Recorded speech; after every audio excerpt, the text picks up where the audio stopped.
Ley de Gauss. La ley de Gauss relaciona el flujo sobre una superficie cerrada con la carga que contiene en su interior dicha superficie.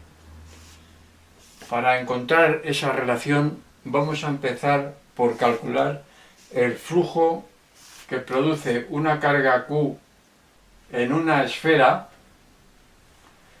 la carga Q situada en el centro de dicha esfera. El campo que genera dicha carga será naturalmente carga puntual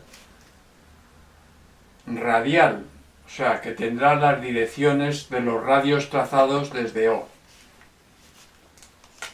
Vamos a ver cómo calculamos ese flujo. Es muy simple. Si llamamos E al campo E de R minúscula, siendo R minúscula el radio de esa esfera, ese campo será paralelo a la diferencial de A vector sobre la superficie esférica, puesto que la diferencial de A vector, naturalmente, su normal es también radial. Luego, los dos vectores son paralelos. La diferencial de flujo phi sobre ese elemento diferencial de área será igual al producto de E de R, producto escalar por vector diferencial de A. Pero si ambos son de la misma dirección y del mismo sentido, porque el vector normal a diferencial de A, que es el que define el vector diferencial de A, tiene también el sentido hacia afuera de la superficie esférica, así como el campo. Luego entonces, diferencial de phi es igual al producto de los módulos E de R, que lo ponemos sin raya, y diferencial de A también. Ese producto de módulos me define la diferencial de phi. El flujo total sobre la esfera será la integral de superficie que vamos a llamar A minúscula, a la superficie de la esfera, de E de R por diferencial de A. E de R, el campo, el módulo del campo, es, como sabemos, la carga Q, campo generado por la carga Q, partido por 4pi epsilon sub 0 R al cuadrado, que es constante, porque R es constante y sobre la superficie esférica es sobre la que estamos calculando E de R. Luego entonces lo podemos sacar de la integral. Entonces phi será igual a la integral de A de la diferencial de A por el campo E de R. Vamos a ponerlo delante.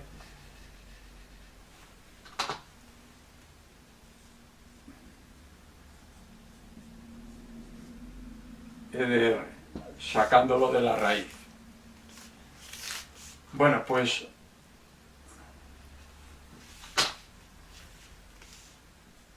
como la integral de la diferencial de A es la superficie de la esfera, que es 4pi R2, nos queda que el flujo phi sobre la superficie esférica que genera la carga Q es igual a Q partido 4pi epsilon sub 0 permitividad del vacío, porque estamos calculando el campo en el vacío, R cuadrado por la superficie esférica, que es 4pi R2. Si eliminamos 4pi R2 del denominador con el 4pi R2 del numerador, nos queda que el flujo phi que genera la carga Q sobre la superficie esférica que rodea a la carga Q es la carga Q partido por epsilon sub 0. Bueno, pues ahora vamos a ver cómo podemos extender esta igualdad de que el flujo sobre una superficie cerrada es igual a la carga que encierra partido por S0 sub 0 a una superficie cualquiera, ya sea regular o irregular, no importa el tamaño. Bien es verdad que cuando hablábamos decíamos que el flujo era una medida de las líneas de campo que atravesaban una superficie. Las líneas de campo que atraviesan una superficie cualquiera que rodea la carga Q son siempre las mismas, porque es una radiación, las líneas de campo son una radiación con centro en O. Luego cualquier superficie que encierre el centro O con la carga Q me va a dar igual número de líneas de fuerza que la atraviesen. Luego el flujo va a ser el mismo. De todas maneras vamos a hacer una demostración rigurosa de lo que estamos afirmando. Vamos a ver, vamos a definir la proyección de la diferencial de A pequeña de la superficie esférica desde O. Esa proyección nos va a dar una diferencial de A mayúscula sobre la superficie exterior sobre la que vamos a calcular el flujo.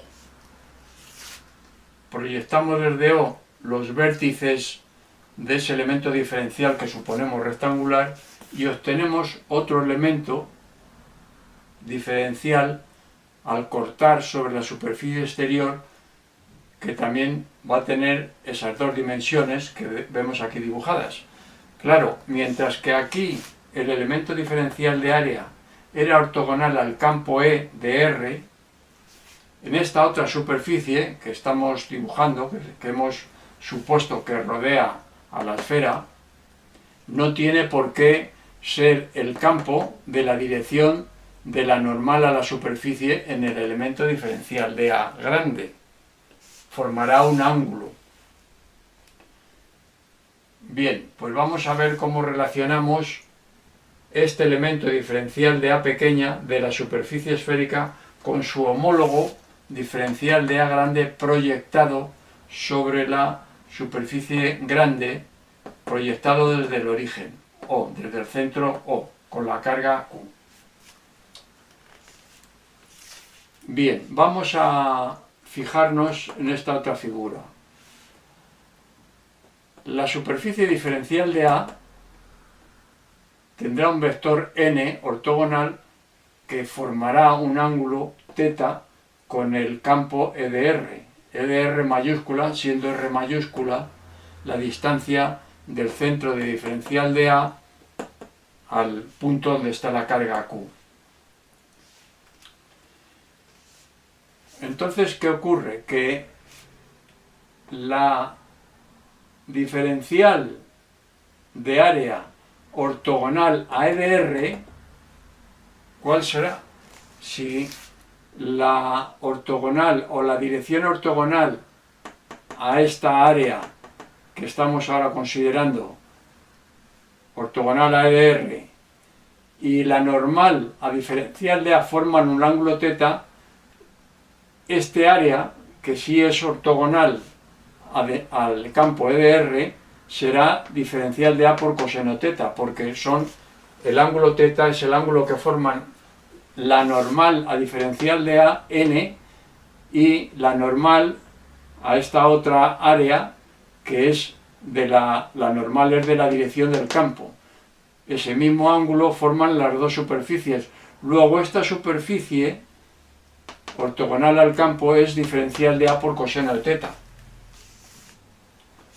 Bueno, pues ahora vamos a ver cómo podemos calcular en función de los ángulos que se ven desde O, los ángulos diferencial de gamma y diferencial de beta, que ven desde O los lados de estas dos diferenciales de área.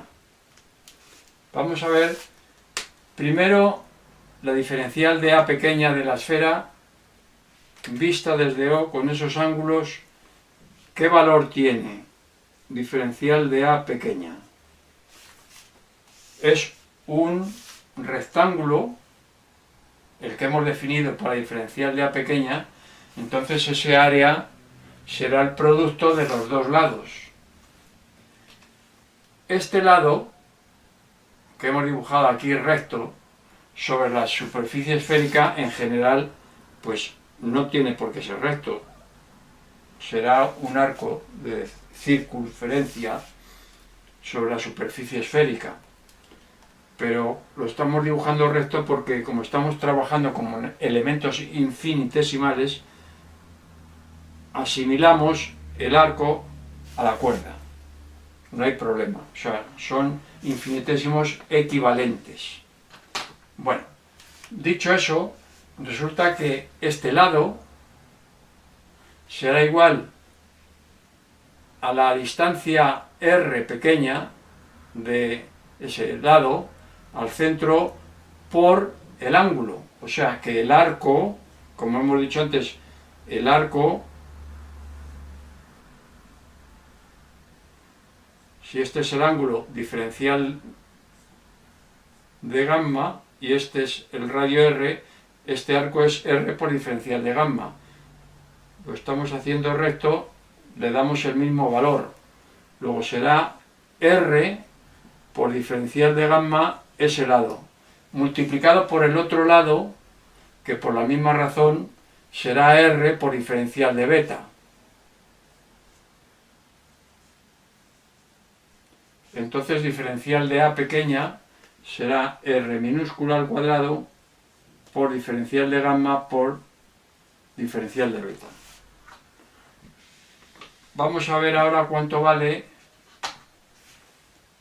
diferencial de A mayúscula coseno teta, que es la diferencial ortogonal al radio, que es igual de ortogonal que la diferencial de A. La podemos calcular, diferencial de A pequeña, la podemos calcular de la misma forma. Lo que ocurre es que la distancia de los lados estos al origen ahora es r mayúscula, en vez de ser r minúscula. Luego, diferencial de A por coseno de teta, que es el área que estamos calculando ahora,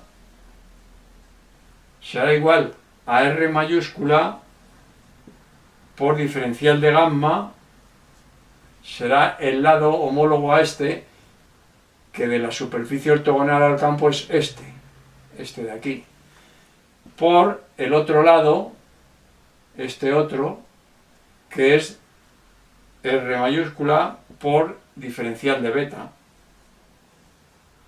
Esto es r2 diferencial de gamma diferencial de beta. Bueno, pues ya podemos relacionar este área elemental con este otro. ¿Cómo lo hacemos? Simplemente dividiendo. Si dividimos diferencial de A coseno teta entre diferencial de A pequeña,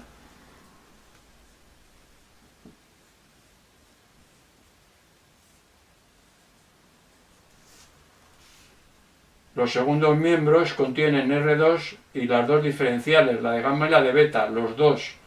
Luego podemos eliminar las diferenciales y nos va a quedar R2 grande partido por R2 minúscula, R2 pequeña. Hemos eliminado las dos diferenciales, las de gamma y de beta, porque aparecen aquí en el numerador y en el denominador también.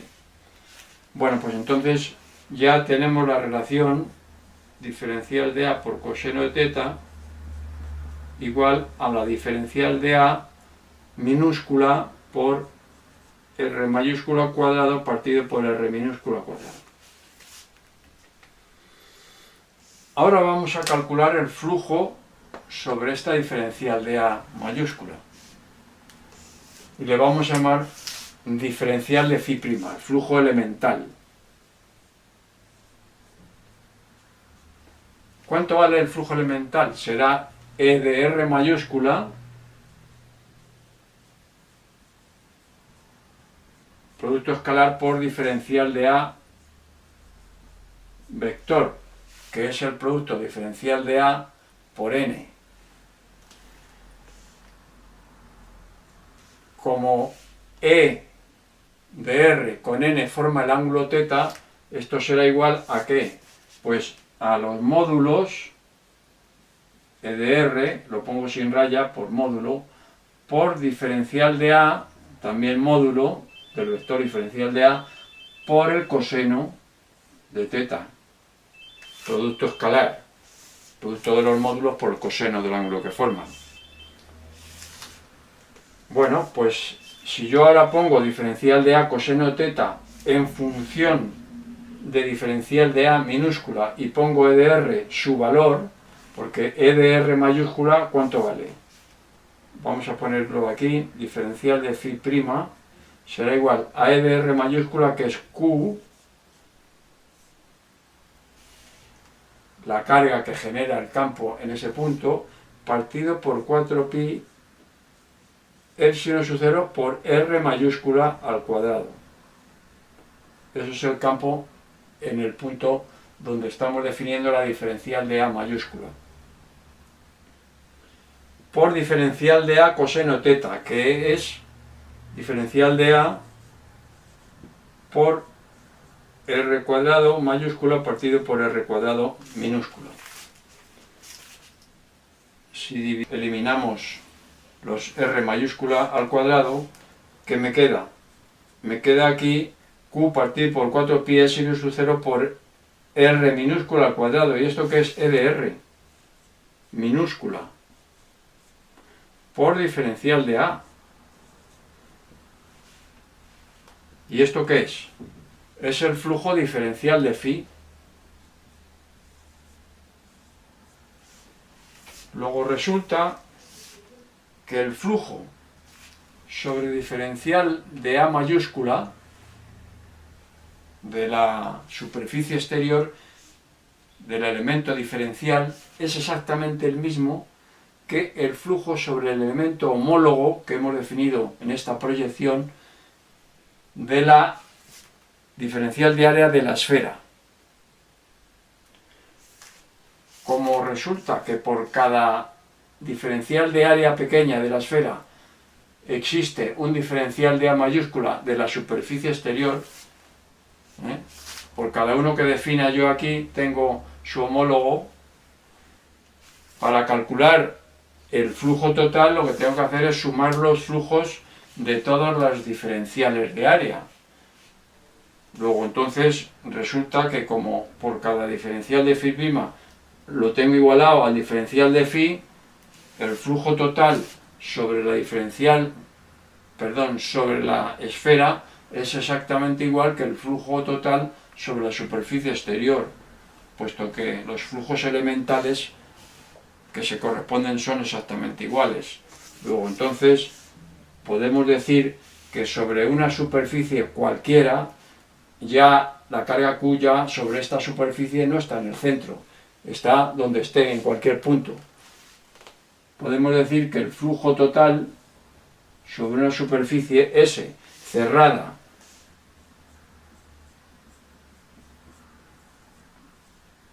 que rodea una carga Q es igual a Q partido por epsilon sub 0, por la permitividad en el vacío. Estamos calculando siempre, que no digamos otra cosa, en el vacío. Bueno, ¿qué ocurre si en vez de tener una sola carga Q tengo varias cargas, Q sub 1, Q sub 2, dentro de la superficie S?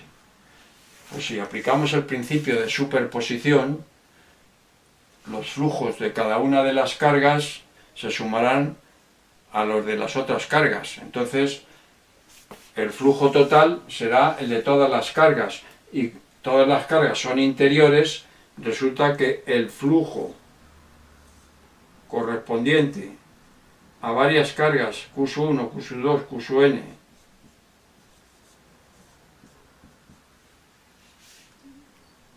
interiores a esa superficie S, será igual a la suma de las cargas Q sub i desde igual a 1 hasta n, si son n las cargas, partido por epsilon sub 0.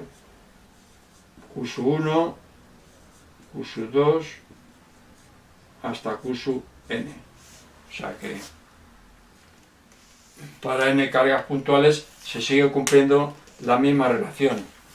El flujo es igual a la carga interior, el flujo sobre una superficie cerrada es igual a la carga interior total partido por epsilon sub 0.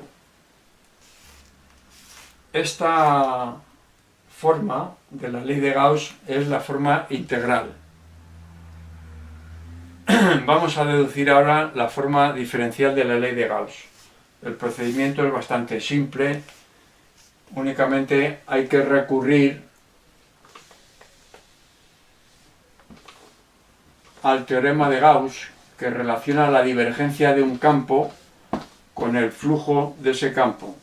Divergencia de un campo sobre un volumen es igual al flujo del campo sobre la superficie que encierra dicho volumen. Eso es el teorema de Gauss, de la teoría de campos, que si no lo recuerda, pues debe de verlo. Es bastante sencillo y aquí lo vamos a utilizar para esta pequeña demostración. En vez de tener cargas puntuales, ahora lo que vamos a tener son una carga distribuida en un volumen V con una densidad de carga volumétrica ρ, que puede ser función de punto.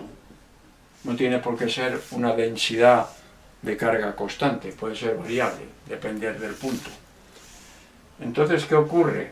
Pues que si en vez de cargas puntuales tenemos una carga continua con una densidad de carga ρ de x y z, lo que hacemos es extender el resultado anterior para las cargas puntuales a la carga continua.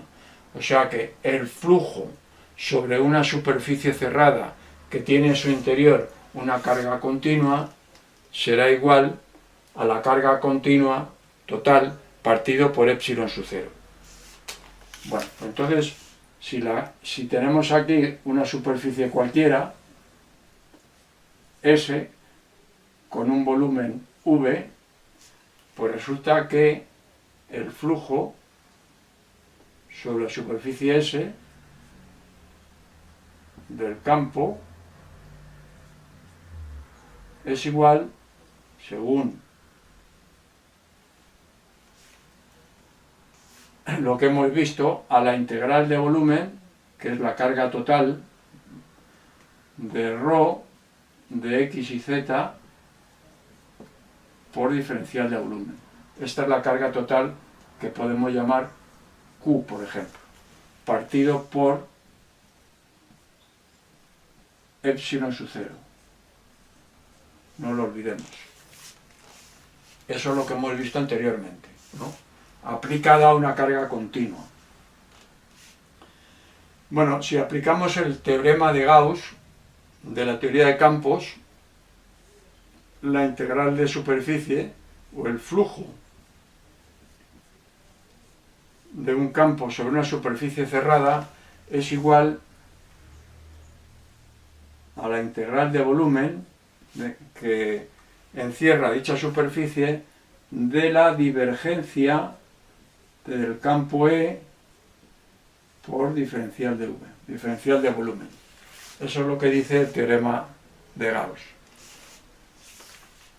Entonces resulta que esta expresión integral y esta otra triple en volumen son iguales, puesto que las dos corresponden al flujo del campo sobre la superficie cerrada que envuelve al volumen V.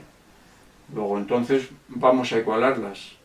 1 partido por epsilon sub 0 por la integral de volumen de ρ diferencial de V es igual a la integral de volumen de la divergencia de E por diferencial de volumen.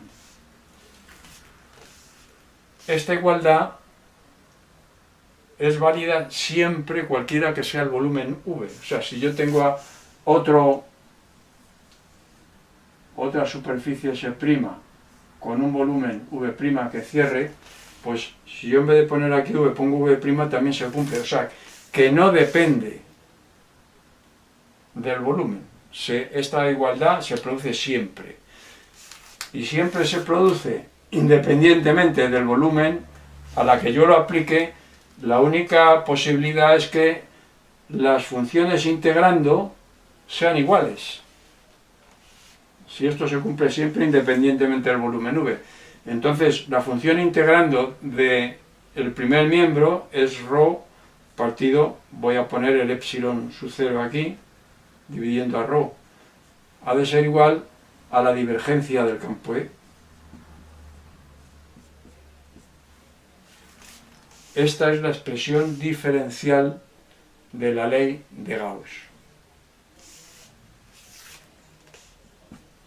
¿Qué podemos extraer de aquí? Pues según que la divergencia de E, según que la divergencia de E sea mayor, menor o igual que 0, aparecerán o desaparecerán líneas de campo o no. La divergencia de E mayor que 0 quiere decir que el flujo, si yo tengo aquí un punto en el que la divergencia del campo E es mayor que 0, sobre una superficie que rodea ese punto, el flujo del campo es positivo.